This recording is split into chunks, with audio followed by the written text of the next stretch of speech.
you've said that HRV is the language of the body, how does it help us understand what's actually happening inside? If it is measuring that gap or variance between each beat, let's say your heart rate is 72. HRV is the measure of each of that variance between the 72 and a minute. The higher variance between each of the beats, it indicates a more malleable and resilient nervous system that could handle the ever-changing environment that we are always seeing. And just like there's no two fingerprints in the world that are the same, there's actually no two heartbeats in the world that are the same, meaning your HRV score is solely meant just for you. Salim, welcome to the podcast. Thank you so much for having me, Mark. Truly a pleasure. So good to be with you. You've been coaching me on my HRV, which I appreciate because I got work to do. And for those of you listening who don't know what HRV is, it means heart rate variability. And we're going to get into what that means, why it's important, how it's a reflection of your nervous system state, and why you need to pay attention to it so you can actually improve your overall well-being and health and longevity and all the things we care about. So Salim, for someone who's first hearing about HRV, what is it and what is it actually measuring? Great question. So HRV stands for heart rate variability, and it's measuring the gap or the variance between each of your heartbeats. And what that gap is indicating is how your nervous system and heart is perceiving its ever-changing environment. So essentially, your relationship to your stress and a direct reflection of the health of your autonomic nervous system and its ability to shift from a sympathetic to a parasympathetic state. So essentially, it's like, if we're trying to say, like, I'm stressed, Yep. like, what's the biomarker of stress? You can check your cortisol level, and that can be helpful. And I do salivary cortisol testing, but that's a little bit cumbersome, pain in the ass, and it's not really a day-to-day metric you can follow and track.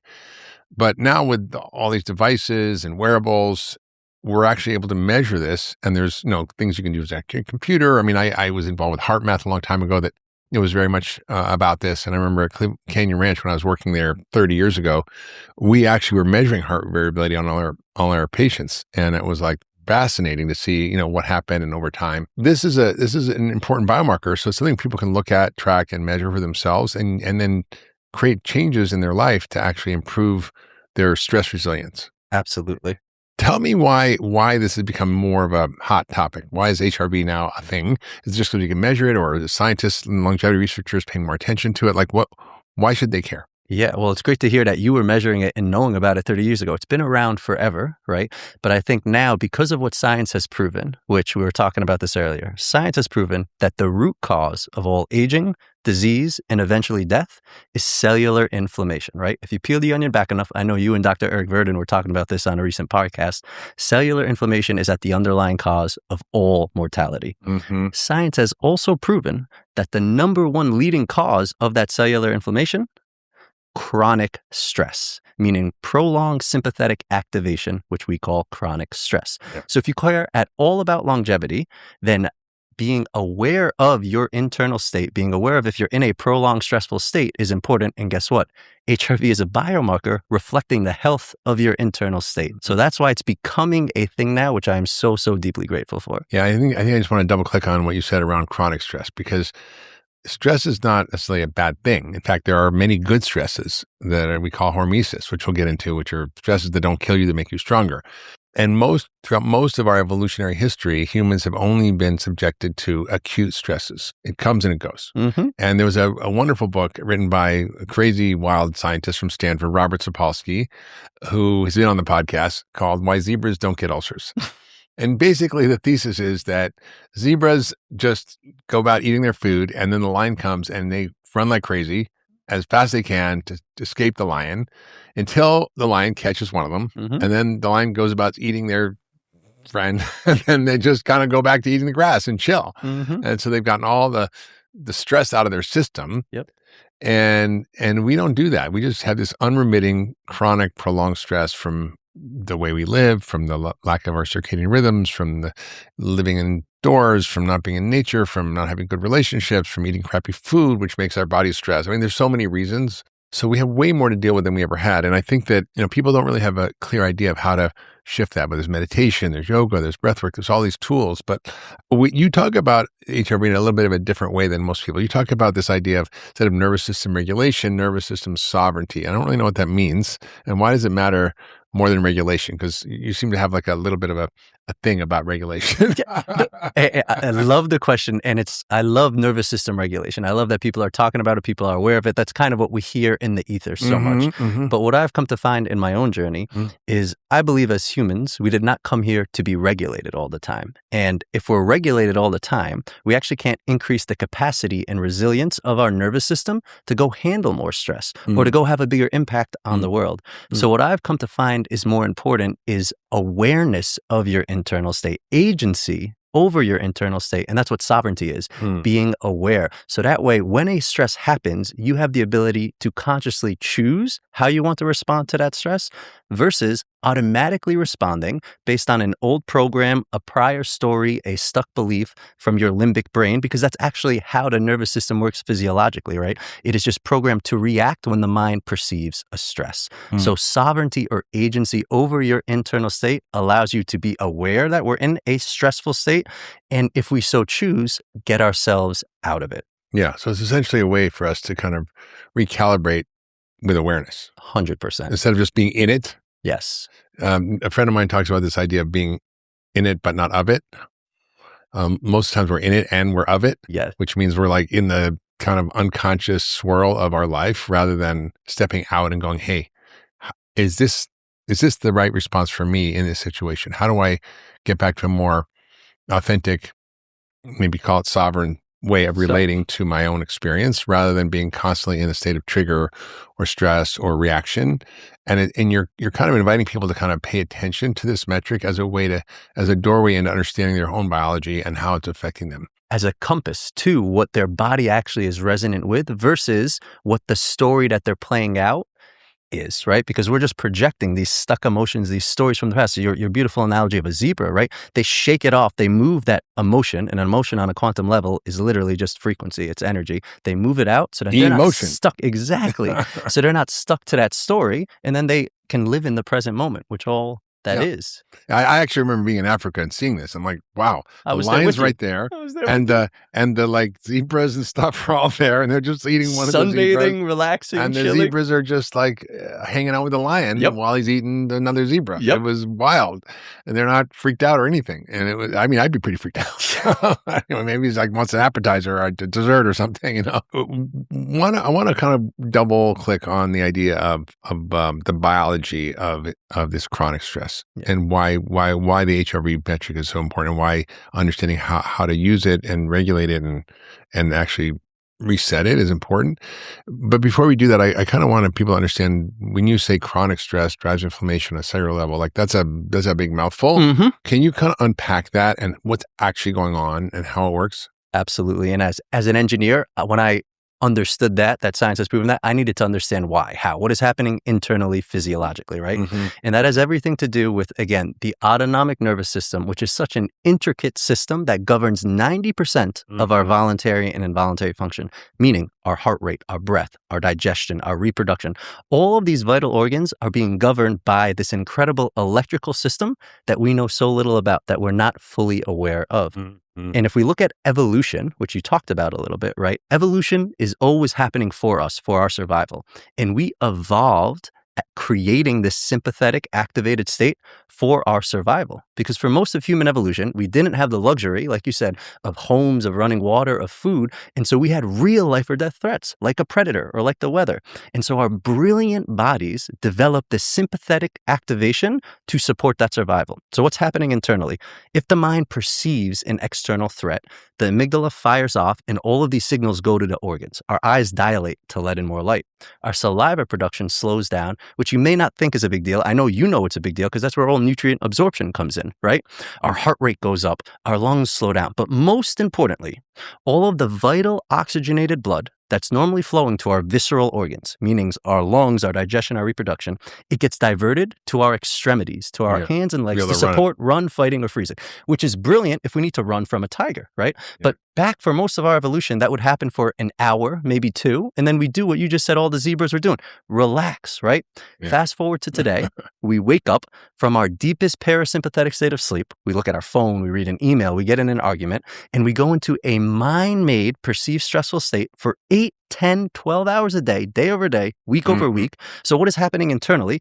All of that vital oxygenated blood is flowing here instead of our visceral organs. So they can't maintain the homeostasis in the body. They can't repair. And downstream of that, cellular inflammation begins. And when my mind realized that that's what was happening internally, I was like, oh shit, I really need to be aware of if my mind is perceiving a threat, even if it's just an email, and then get my body out of it, at least temporarily, so all that oxygen can go back here and my organs can maintain the homeostasis in the body. Yeah, it's so important. And I think the quote that I once heard that really kind of stuck with me about the definition of stress, it made so much sense to me. Stress is defined as the real or imagined, and this is a big one for most of us, because most of it's imagined, the real or imagined threat to our body or our ego.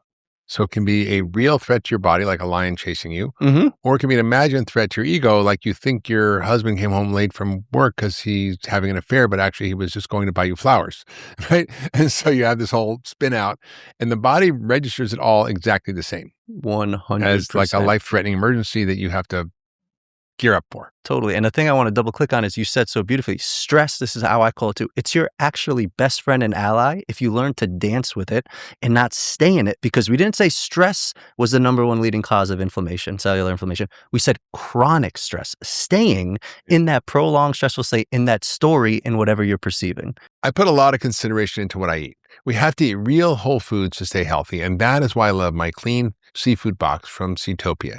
It arrives blast frozen at my house. It's lab tested for microplastics and mercury, and it's packed with a variety of seafood that's full of bioavailable omega-3s. You get the best of seafood's nutritional properties without the side of toxins sadly now often found in our oceans.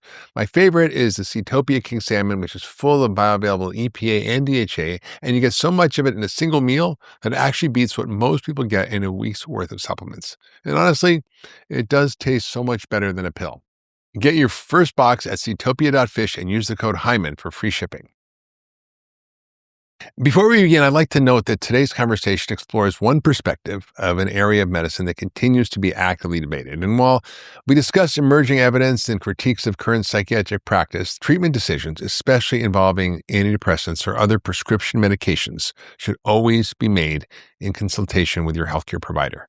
The views expressed by my guest are her own and reflect her interpretation of the available evidence. My goal in hosting conversations like this is to explore different perspectives, to examine the science, to encourage thoughtful discussion, not to provide individualized medical advice.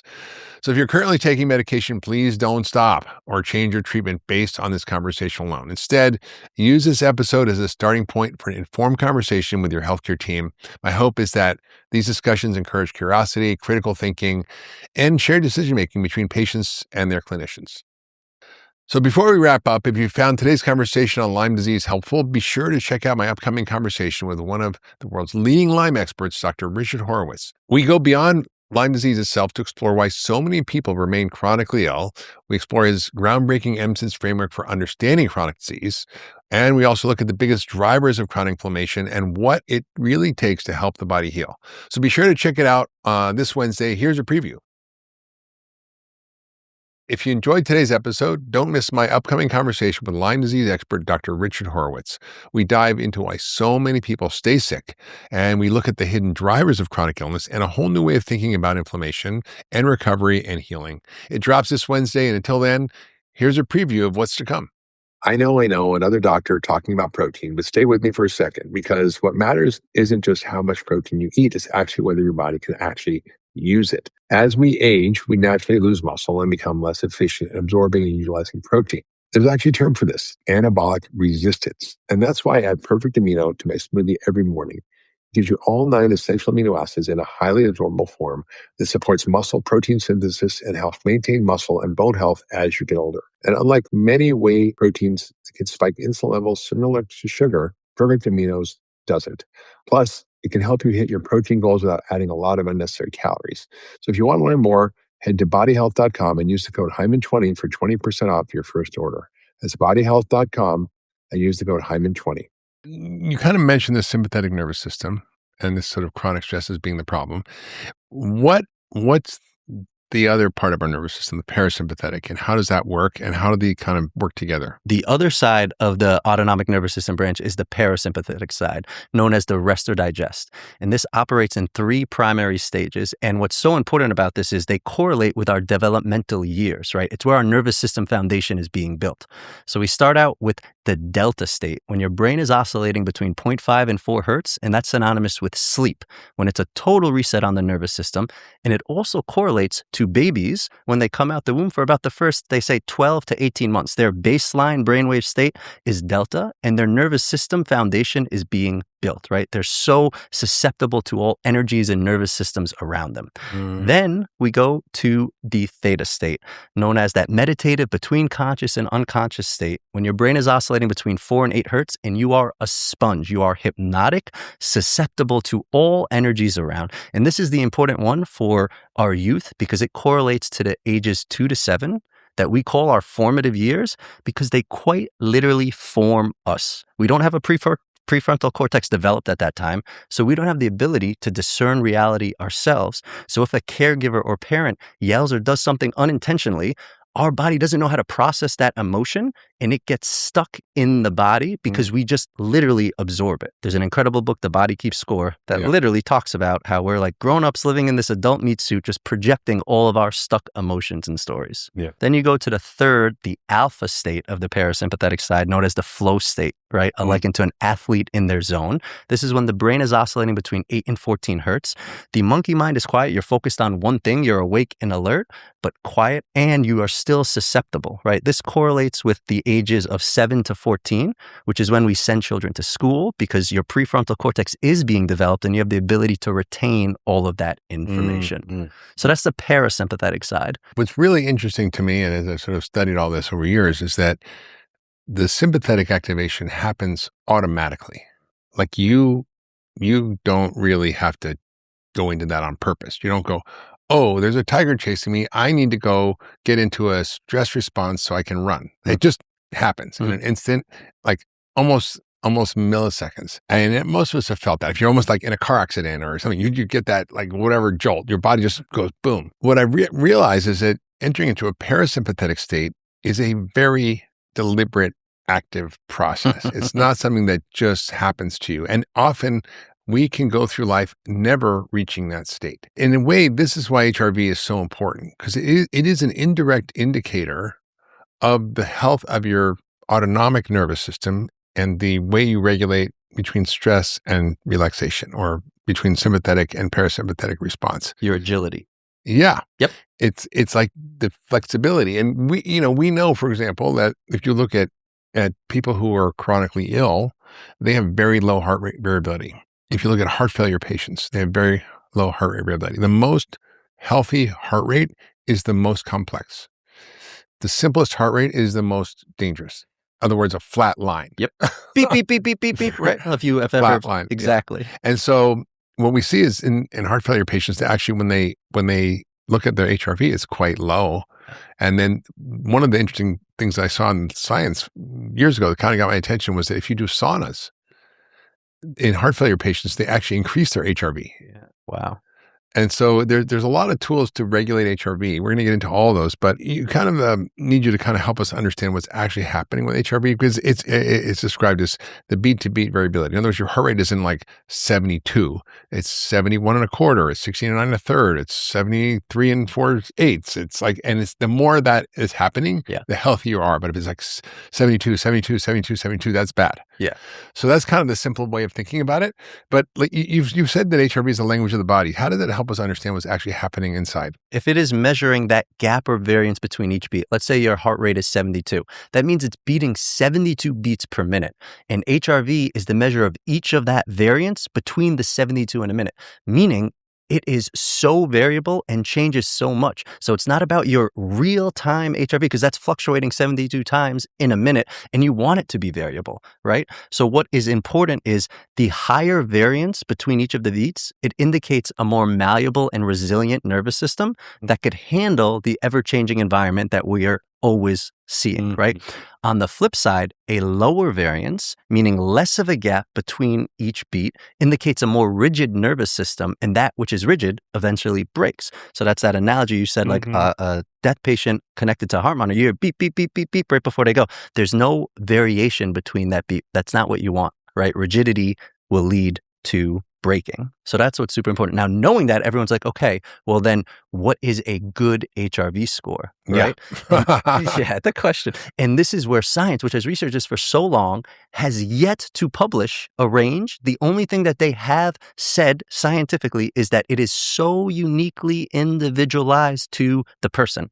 And just like there's no two fingerprints in the world that are the same, there's actually no two heartbeats in the world that are the same, meaning your HRV score is solely meant just for you. You said that yours was like 32 and you increased it to 100 by doing practices, right? So you could change it. Oh yeah, and we'll get into that. So I can't change my fingerprints, but I can change my HRV. You could train your HRV, right? But me training it to 100, 170 doesn't mean that you're... Wait, are you 170 now? I got to 170. Oh, you know that. And I'm not that now. And we'll get into why that's what matters. Because again, it's unlike... Can I have a few? I want a few. Yeah, give me like 50. I would happily give you all. You know that. You know that. What's more important, right, is to utilize this biomarker as a language, right? And this is what I'm trying to share with the world. And when you think of languages, you don't think English is better than Spanish, is better than French, right? What's the intent of a language? A language, the intention is for an ecosystem within a community to communicate, right?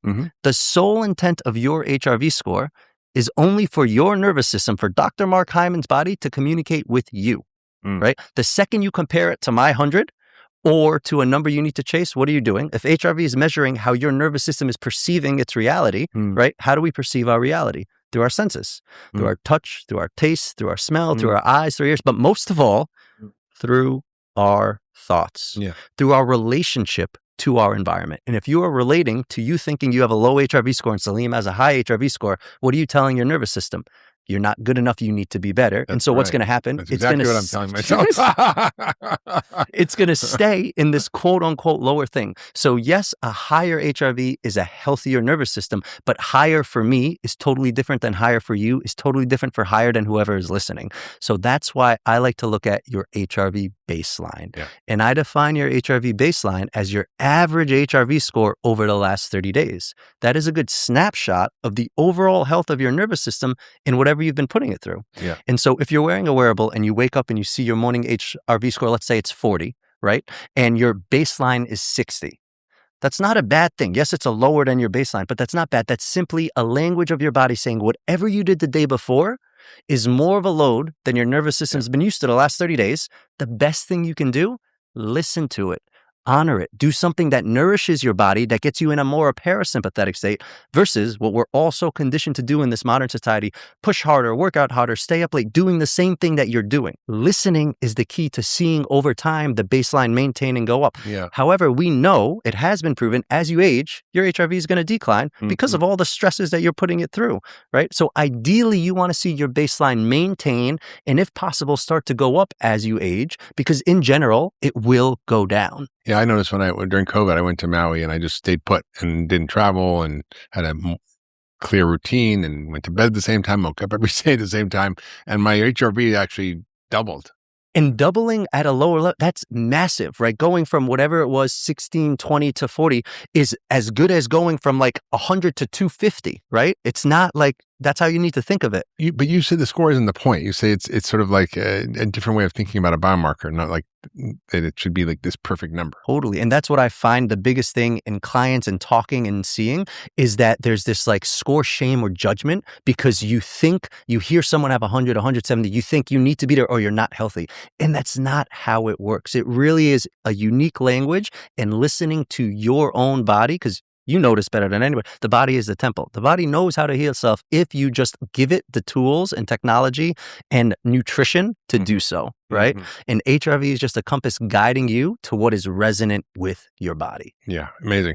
So you work with clients and you help them coach them on HRV, and we'll put a link into your website. What's your website? thathrvguy.com. Thathrvguy.com. Okay, and you can learn more about Salim's work there. But what do you do with your clients to help them improve their stress resilience? Because it's not about the number, like you said. It's just really about understanding how to work with stress in their nervous system so it's not so much of a chronic problem. Totally. Right? So what do you do with your clients around this? Yeah. So this is the question of, okay, how do you increase your HRV? What is the thing to do so? And to answer that question, I think I want to just give a little background on like how I got to being so passionate about HRV, right?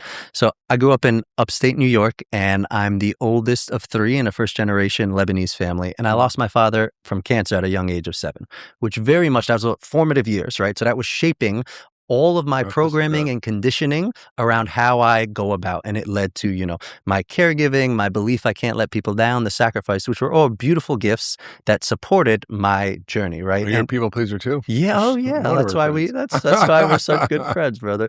And so I went to school for engineering, and I graduated, and I worked at a nuclear power plant that powered most of New York City. And it was during that time. Was that 3 Mile Island? Indian Point. No, 3 Mile. Indian Point. Yeah, Indian Point. I was like, are you radioactive? No, it was during that time that my grandmother, who's like my second mom, got diagnosed with breast cancer. And I was like, what is going on in the world in this thing called cancer? And that's when I went down the rabbit hole of health. I started listening and learning about you and all these incredible people who were sharing a different perspective on health and nutrition. Mm-hmm. And it was the first time that I realized, wow, we see what people want us to see, and there's so much more out there, right? So bring curiosity to it. And so I started with diet, with food, with exercise, right?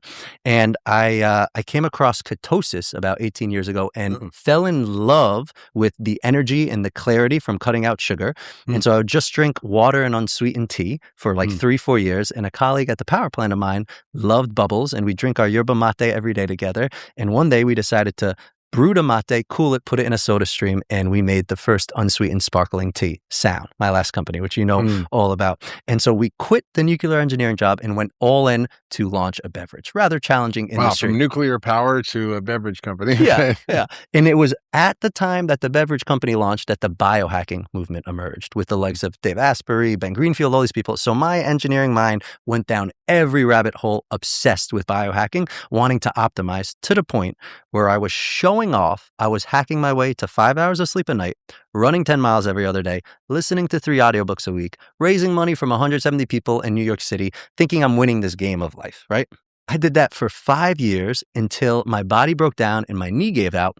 And that was the beginning of my inward journey. And that's when I read Dr. Joe Dispenza's book, Becoming Supernatural. And it was the first time in literature that I saw this biomarker HRV described relating to stress. And the second I read that, the light bulb went off from my research around knowing what science has proven, that chronic stress is the number one lead cause of cellular inflammation, which is the root cause of aging, disease, and death. And so the past 6 years of my life have been a journey on understanding this biomarker HRV. And that led me to creating this framework that I call the art of the heart. And ART stands for awareness, regulation, transformation. And this is a 3-act arc that isn't a ladder you climb once and you made it to the top and you're regulated forever and your nervous system's set and you don't need to do anything. But it's one and done. One and done. No, that's not how real life works. Don't need to meditate again, right? Yeah. It's rather a daily act of devotion towards listening to your nervous system, towards utilizing HRV as a biomarker to support understanding what your body needs. So this is the framework that I bring to clients that I go talking about. And within this framework, there are 5 pathways to HRV growth to support nervous system sovereignty that I talk about. So the first pathway is sleep as the foundation, which I know you know all too well. You talk about it on the podcast all the time. And has everything to do with actually what you shared in the beginning of the podcast, really honoring your circadian rhythm from a nervous system perspective standpoint, right? And if you are jipping that deepest parasympathetic state, that delta state of sleep, it's going to be very hard to see your HRV go up and to have sovereignty over your nervous system. So this kind of all relates to my story over the last 6 years.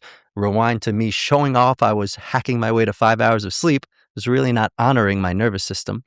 It wasn't until I started honoring my sleep, revering my sleep, that I started seeing my HRV baseline, which when I started was 30, begin to go up step by step. And so outside of honoring your circadian rhythm, so many other things I know you talk about in terms of blue light exposure and eating, how long to eat before bed. So many different tools that you can utilize to support your sleep.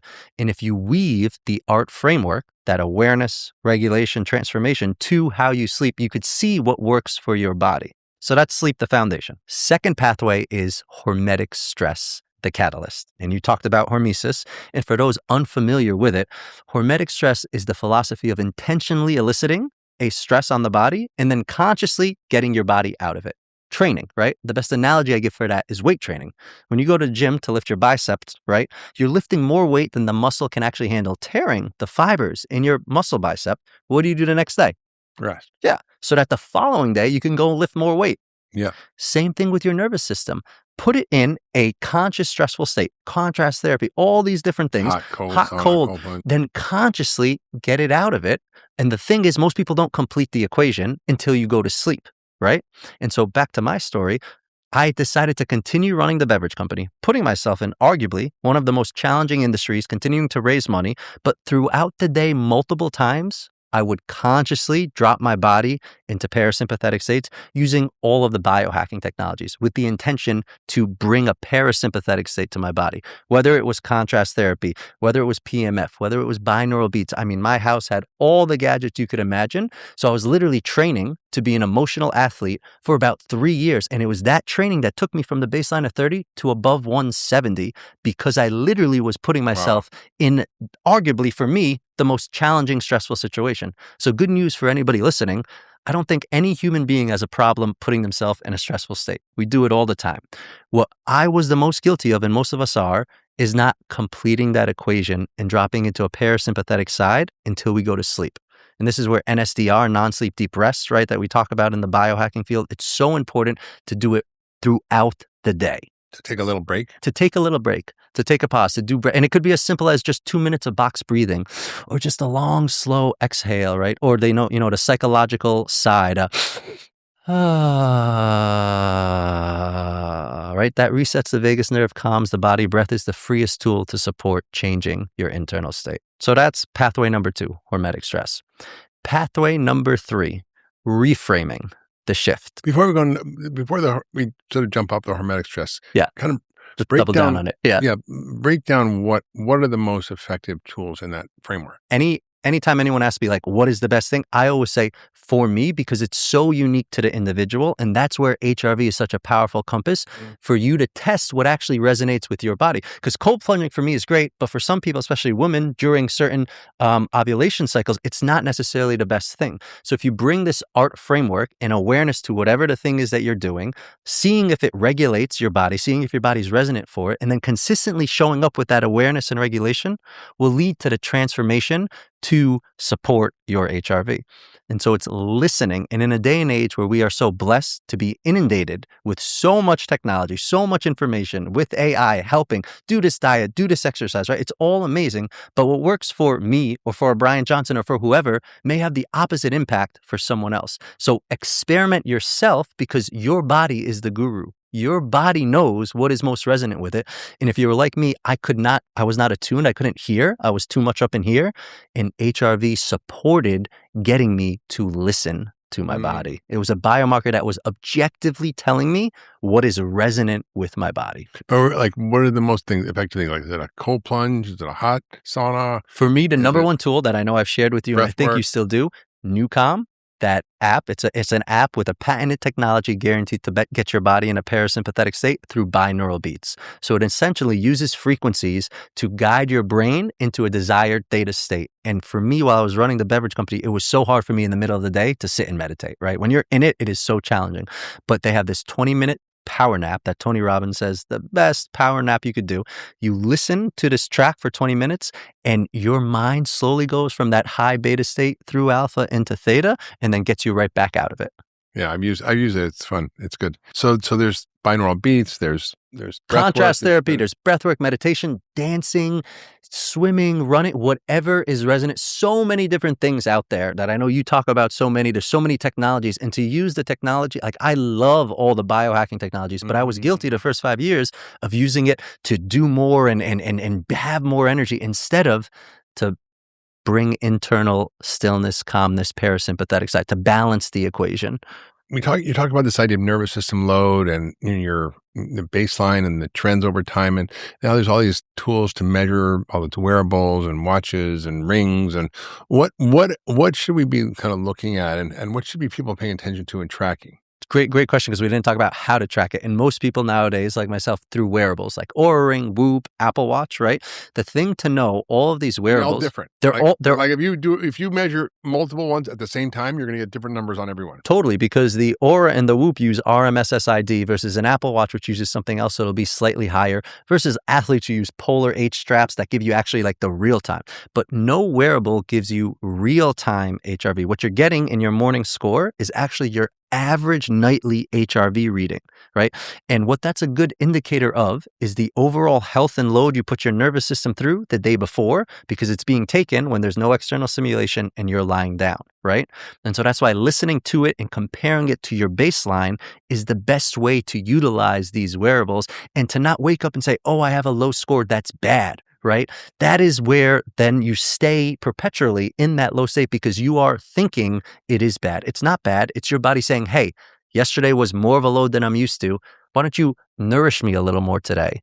You can use any of these devices, and it's sort of an internally consistent metric. But if you jump between devices, you're going to see different measurements. You're going to see. So what I say, the best device to use is the one that you'll use consistently, right? The one that's the most consistent, that you could actually take day to day and understand what your baseline is. All right, I want to go back to your ART framework and the 5 pathways. things, right? So we talked about sleep as awareness, the first. regulation, and transformation. Those are the 3, right? Those are the 3 that you weave between each pathway, right? And so pathway 1, sleep, we said. Pathway 2, hormetic stress.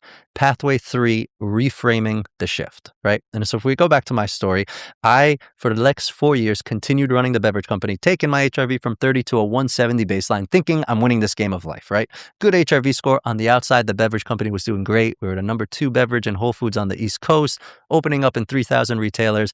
Outside, amazing. Internally, to keep up with that demand in the beverage space, you need a lot of capital.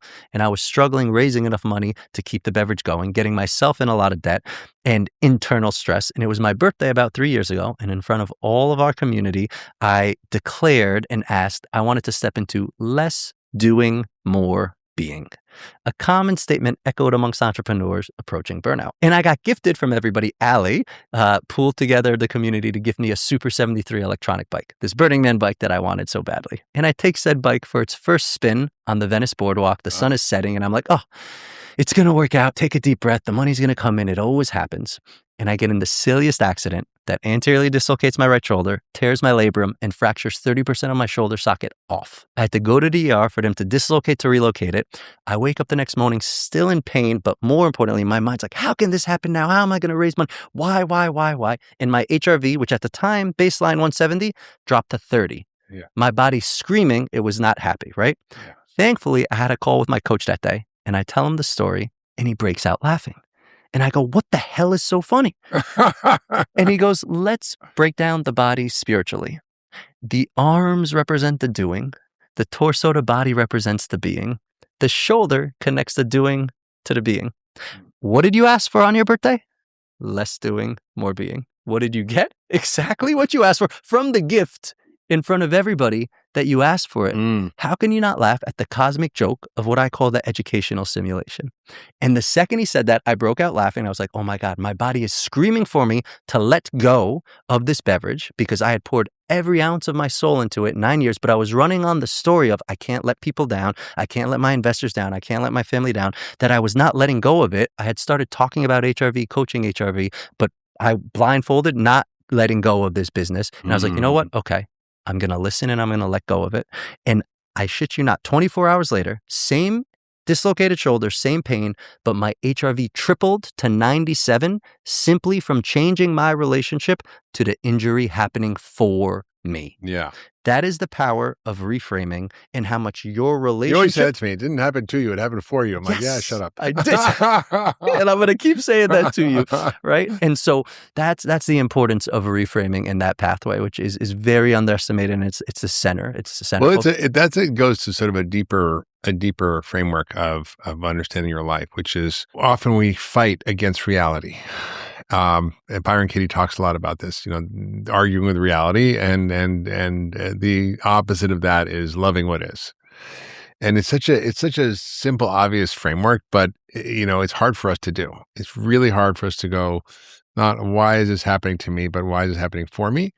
And I'm guilty of that like everybody else. Me too. And I'm like, oh God, things are hard, or like this happens or that happens. Like, why? And then you go, oh, this is actually in service of something that I can't quite see yet. It sounds kind of woo-woo and crazy, but I think the more I've lived, and I'm kind of old now, so I've had a few turns around the sun, it's truer every year. It's like when I can relax around what's happening and just trust in the unfolding, even if it's a difficult moment, and not fight it, but just feel it. It's a huge life hack, and it doesn't mean you don't go through pain or suffering or discomfort. It just means your relationship to it is different. And it's the relationship that matters. And that's why I intentionally call it an educational simulation, for my mind to realize, especially when it's a more challenging thing, like, oh yeah, what is the medicine in this for me to learn? I allow myself to be in it, to grieve, to whatever, but then pull back and bring awareness, that art framework, awareness to, wait, why is this actually happening for me? That is where the importance of this art framework, especially in the reframing, to bring awareness to what is actually happening, and then learning to use different tools to support regulating what is going on in the internal state. So that's reframing. Next path, so we have sleep as the foundation, hormetic stress, reframing. Before you jump out of the reframing, Yeah. I think this is really about perception, right? It's about how we interpret reality and how that affects our nervous system. Like I said, stress is the real or imagined threat to your body, your ego. So it could be a real threat to your body or an imagined threat to your ego that you're making up in your head. It has nothing to do with what's actually happening. And so you talk about this idea of metacognition, about kind of awareness of your thought patterns and how to kind of look at your emotions from a different perspective. So I think it's important for people to understand this, because it requires a bit of like this witness consciousness they talk about in meditation, where you're sitting, like I've done 10-day meditation retreats, and after a while you're sitting there and you're like, yeah, there's my crazy mind doing its thing. And so you have like the awareness of the awareness, and it's like this meta framework of seeing yourself doing your thing, and it kind of takes you out of identifying with the experience and being in it. It's more the being of it, not in it. Yep. And that of not in is a really interesting framework. And this is kind of what you're talking about, right? It's 1,000% what I'm talking about. And metacognition now is proven to be the highest form of intelligence and intellect, right? And metacognition meaning awareness of your thoughts, awareness of your internal state, right? And by doing so, it totally changes the dynamic of your nervous system. Just looking at it from a nervous system perspective, because all a nervous system ever wants, safety. Right? You talked about how we don't need to turn on the sympathetic state. It automatically happens because it's programmed in us for thousands of years to automatically, if we see a tiger, fire that, right? We know that, right? So it's a pattern that's there, and it's an on-off switch, right? I liken the nervous system. I have an analogy to hospitals in Florida. They have this fail-safe button where if a tornado or hurricane is coming, right, metal shades and come down to protect everybody from getting hurt. Brilliant program put in place to save people. What happens if a shooter's in the building and someone hits that button? Not so brilliant of a program, but it was birthed from a brilliant place. That's how our nervous systems want. When that amygdala fires off, no on-off switch, no access to the prefrontal cortex, to all of our knowledge, our intuition, everything we know, we go back here. So the more we can bring metacognition and awareness and be like, oh, actually, I'm spinning over this email. I'm okay physically. I'm totally fine. Let me take a breath. Let me go respond to the email, but let me respond to it from this place versus the limbic automatic place that we're so used to firing. During the summer, when I'm moving between work and everything else life throws at me, I notice pretty quickly which clothes actually stay comfortable and which ones don't. That's exactly why I've been wearing Cozy Earth's all-day tee so much lately. It's made with viscose from bamboo and still feels great even after a busy day. I've noticed the same attention to quality with their pajamas and their sheets too. Everything from Cozy Earth just feels lighter and more comfortable. And honestly, when something feels good enough that you stop thinking about it completely, you realize how much those small daily comforts actually matter. Now this summer, Cozy Earth's all-day tee and rib knit pajama set have become two of my favorites. Find yours at cozyearth.com/Hyman and receive 20% off. One of the biggest misconceptions about aging is that feeling older is inevitable. It's not. A lot of what we associate with aging, lower energy, reduced strength, and declining physical function can often be traced back to what's happening inside our cells, specifically our mitochondria. Mitochondria are the energy generators for nearly every cell in your body. But as we age, their function begins to decline, and when your cells have less energy, you feel it. And that's why I've become such a believer in supporting mitochondrial health. And one of the tools I use personally is Timeline, powered by MitoPure. Timeline contains urolithin A, which is a unique postbiotic nutrient shown to support mitophagy, which is a natural cellular renewal process that helps maintain healthy mitochondria. In simple terms, it helps your body renew its mitochondria so your cells can produce more energy more efficiently. The healthier mitochondria, the younger you tend to feel. And that's why Timeline has become part of my daily routine and why I recommend it to anyone interested in supporting healthy aging from the inside out. Visit timeline.com and use the code Hyman for 20% off your order. So it's helpful, and it takes a practice. Like, I think to be aware of your mind and not identified with your mind is a tough thing. Viktor Frankl, in Man's Search for Meaning, talked about this simple idea where he didn't let his Nazi captors in Auschwitz control his thinking in his mind.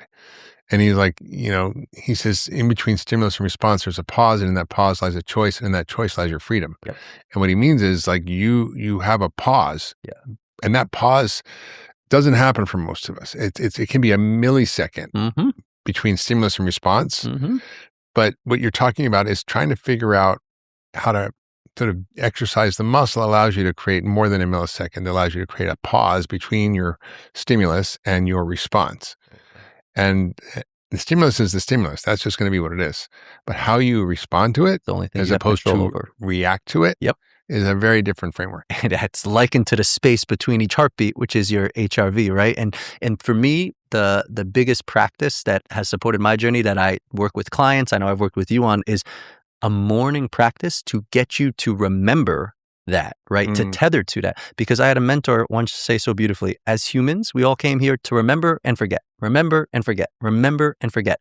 The mastery comes from shortening the gap between remembering and forgetting, right? So the more consistent you do that, the more consistent you remind yourself that, oh yeah, it's happening for me. Let me ground into that. Let me go out in the world. I'm going to forget. That's what we're here for, to forget. But let me shorten that gap between forgetting and remembering. That's the third thing. Yep. The fourth pathway is intentionality, the alignment, right? And so back to my story, I said, okay, I'm going to let go of this beverage, but I wanted to see if there's a way I could still salvage it for myself and the investors. And it took about 6 months, but we ended up finding a holding company that acquires distressed beverages. We put an APA, an asset purchase agreement, together. So they purchased our brand and asset. They took our cap table and our 170 investors who own some of the new company.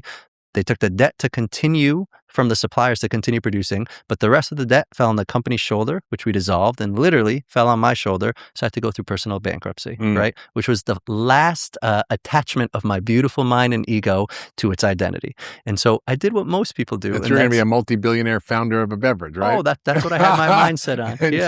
And then all of that goes away. And so I go to Bali to eat, pray, love, and find myself, right? Yeah. And every morning in Bali, I contemplate my beautiful wish: less doing, more being. And every morning, my beautiful, incessant mind would come on and say, but we love doing. We're so good at doing. What are we going to do if we're not doing? Until one morning, I have an epiphany. That statement, less doing and more being, is mind-made and dualistic in nature, and it implies that doing and being are mutually exclusive. When the reality is, we're always being, even though we're unaware of it 99% of the time, and we're always doing, even if we're sitting or sleeping or breathing. So it's actually not about doing less and being more. It's about the intentionality in your doing, the why behind your doing. And the how you're doing it. And the how you're doing it. And the reason it came to me was I was reading the Bhagavad Gita, and one of my favorite quotes from the Bhagavad Gita is, you have a right to your actions, but never your actions' fruit.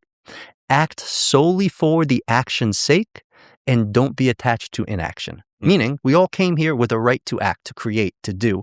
We don't have a right to the outcome of our doing, and we must solely act for our intention, for our why. And what I've come to find with HRV is it is a compass telling you how aligned you are with your body and your highest self and your ultimate purpose.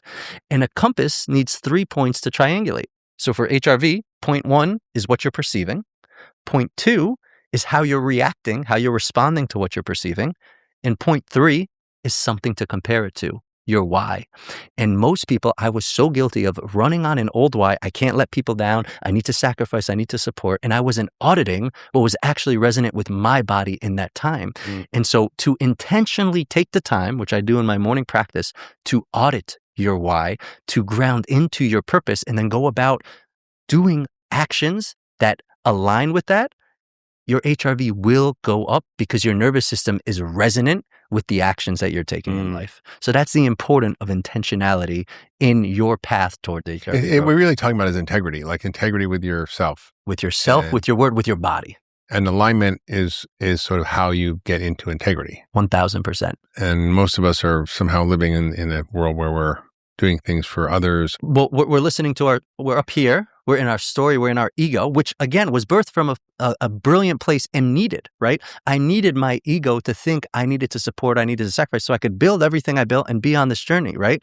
Your biggest wound is your greatest gift. Always, always. Mm-hmm. It's just it's about not allowing it to be in the driver's seat 99% of the time, bringing awareness and sovereignty, being like, actually, this is good here, but I'm going to laugh at you the other 99% because it's not needed anymore. Okay, the fifth one, you're going to love this one. Community, the amplifier. And I know this comes as no surprise, especially to you. Every blue zone in the world, a pillar is community. The longest study in human history, the 80-year Harvard study, right, that followed 72 youth from Boston, age 18, in every aspect of their lives, from medical records to interviews with spouses, colleagues, children, to find out what led to a longer, healthier, happier life, right? And after 80 years, 3 generations of scientists, all this research, they came back with one thing, and that was relationships. Yeah, community. And not quantity, but quality. And from a nervous system perspective, that has everything, again, to do with all the nervous system wants is safety. And one of the best ways that we feel most safe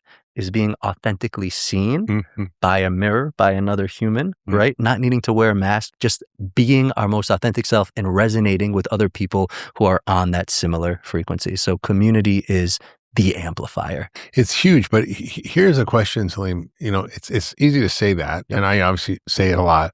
And community is medicine. Yeah, it's as powerful as food is medicine. Yep. But creating it and having it is not as easy as saying it. Yeah, I mean, it's easier to change your diet than to instantly create a community that you belong to, and to create a sense of belonging and connection. And this is such a good question. And this, every time I get asked this question, I go back. My sister, shout out to her. She's a big fan of you, a functional medicine doctor, Christine. And she reached out to me when I moved to LA because I had somehow just got this beautiful community all around. She's like, Salim, I miss you. You're not here. Like, I'm so desperately seeking community. Like, what do I need to do? Like, how come? And I responded saying, this didn't just happen overnight. And the reality is, again, I believe this is an educational simulation, and I believe in quantum science and physics have proven what we are perceiving, we are creating, right? Via the double slit experiment and the observer effect, right? Like we are actually turning the electrons from a wave into a particle with our perception, right? And so essentially everything is a mirror. And if you want community, you need to first and foremost cultivate whatever you're seeking internally, right?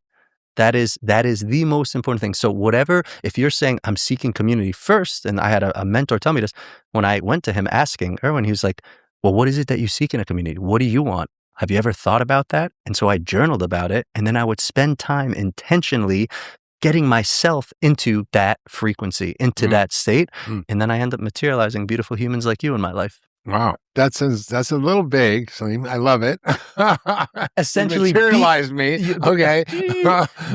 Be the thing that you want in a community. And then you end up putting out this vibration of other people who are matching that resonance. Right? Rather than coming from a needy place, nourish yourself, yes. Cultivate your own inner well-being. Yeah. And that will naturally attract people. In the time, if you are authentically doing that. So the first step that I give to someone who asks this question is actually write down, what do you want in a community? Because most people are like, oh, I see Mark with this brittle computer. Like, I want that. What is it that you actually want, right? Journal about that. Yeah. That would be my step one. And you have to be deliberate about it. You know, we invest so much time in all sorts of things, work and emails and whatever.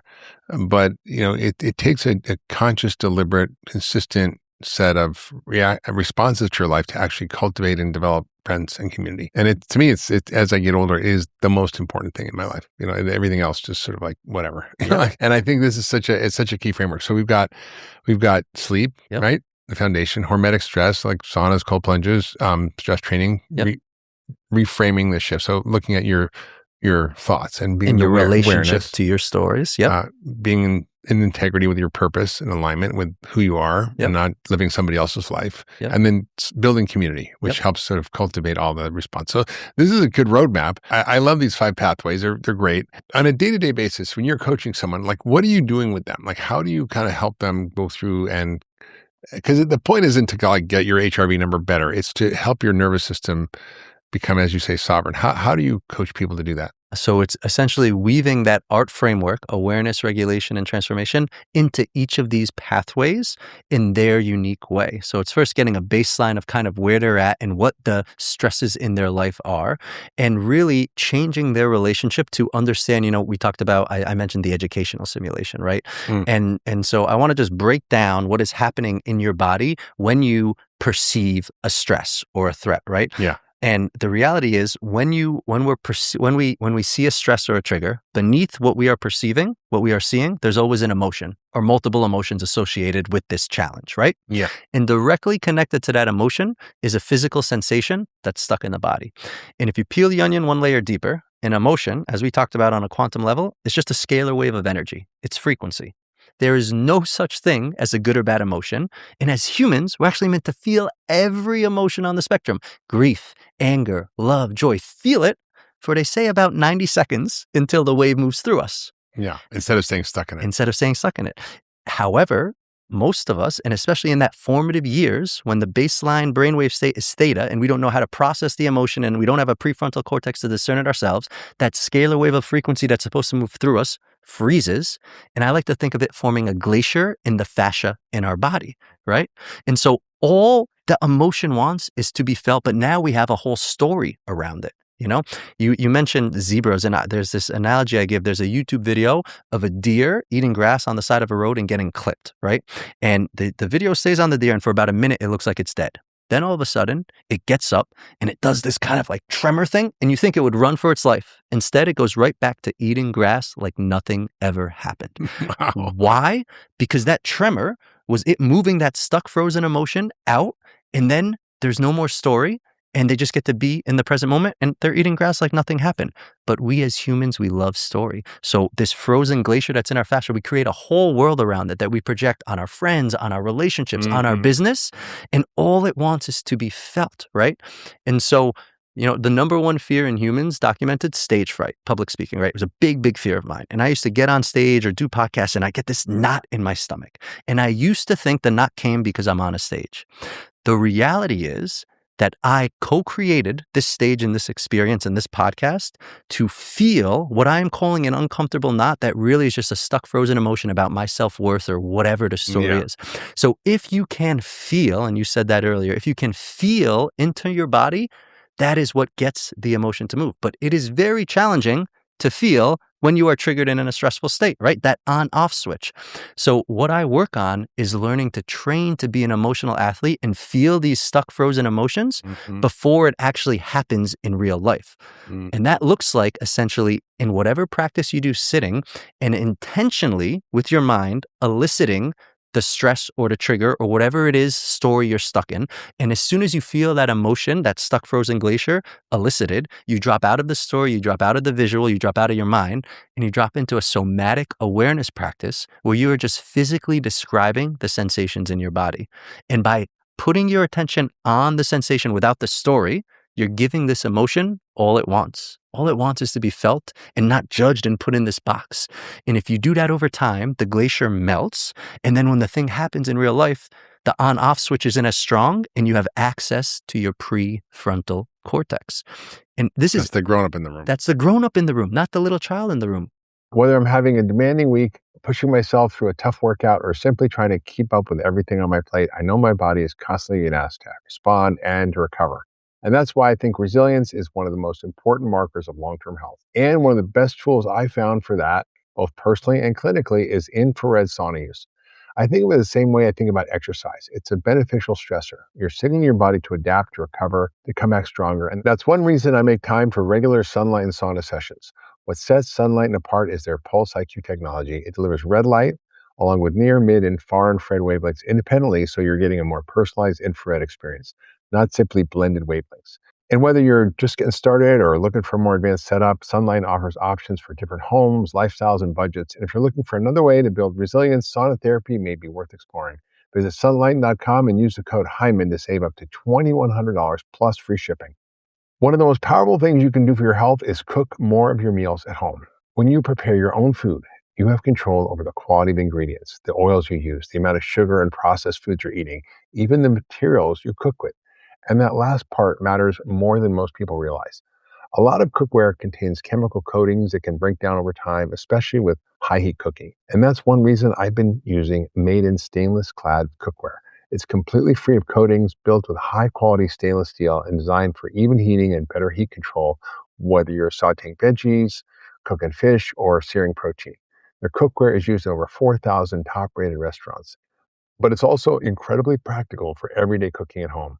If you're looking to upgrade to clean cookware that will actually last, go to maidenware.com and use the code Hyman-Hive for 10% off your first order. And this is why athletes, I got approached by a sports agency because they're like, our Hall of Fame best athletes, they all have much higher HRVs than regular athletes. Like, why would that be the thing? And I was like, oh, that makes so much sense physiologically. Michael Jordan, when he used to approach a Game 7 free throw, right? He wasn't there thinking what everybody outside is looking at, like, oh my God, this is such a high stakes, stressful thing. He was like, this is just another free throw. I'm cool and calm, which means he was using his prefrontal cortex. His amygdala wasn't firing off. So he had access to all of his muscle memory, because your muscle memory is in the prefrontal cortex, of the thousands of free throws he took, versus another athlete who isn't as cool and calm as Michael Jordan, approaches that same thing. His amygdala fires. He's back here. Guess what? He could have taken more free throws than Michael Jordan, but he doesn't have access to that muscle memory. So your agility to shift states, your sovereignty over your internal state is so important to how you go about responding to the external world. A lot of us just kind of push through it, right? We don't really stop to reset our system. We just kind of, and I'm guilty of this, just kind of go. The most guilty of it. And override my body's sensations, override my body's signals, don't listen to the feeling. And how do you help people sort of unlearn that habit? Asking for a friend. Yeah. I mean, and Mark, the reason why I talk about this and I work on this, it's funny. I think the thing, and I've told you this, the thing that we do and we're most passionate about is the thing we need the most. Mm-hmm. So I need nervous system sovereignty more than anybody else, hence why I'm so passionate about it. And it is really just discipline and showing up with compassion for yourself when that happens. Because again, people like, I can't believe I said that again. I can't believe I did that again, when they react automatically in situations. Mm-hmm. You need to have compassion because that's just the little kid in you running their old program.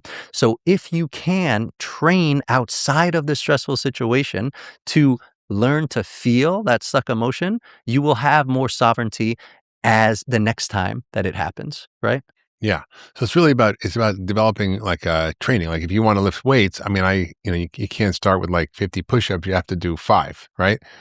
And so it's really about the training that you're talking about, and the daily training. And I've been doing this every morning. I do breath work, I do meditation, I do some Qigong practices, and it really helps me to kind of ground my nervous system every day and easily come back to that throughout the day. You were going to teach me some Tibetan breath thing. I want to learn that too. But like, I think there's all sorts of tools and techniques and practices out there, but it's important that people take this seriously, because if you don't learn how to actively relax, it sounds almost like a kind of oxymoron, like to actively do nothing. But it's really hard to activate your parasympathetic system unless you're really deliberate about it.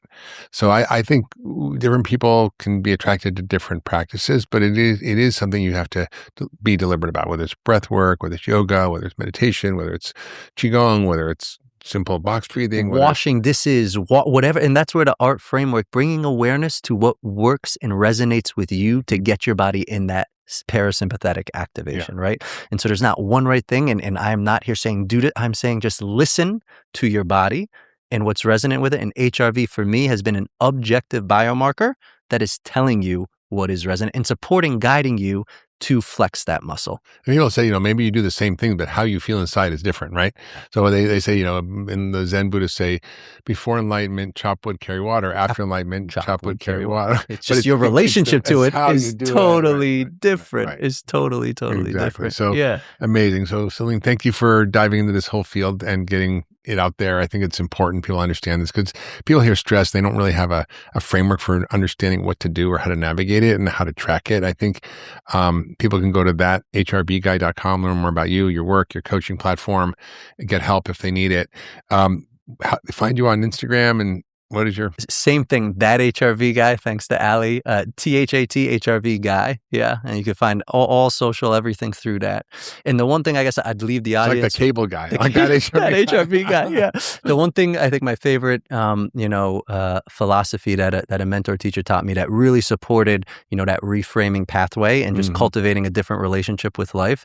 So intentional with your words and your thoughts, right? Because that's what creates your reality. And instead of saying, I have a good HRV score, or a bad HRV score, this person's good or bad, or right or wrong, or blue versus red, I use dissonant or resonant, right? Because everything's just frequency. And if something is dissonant for me, it could be resonant for you. And if something's dissonant for me today, tomorrow I could wake up and it's actually resonant.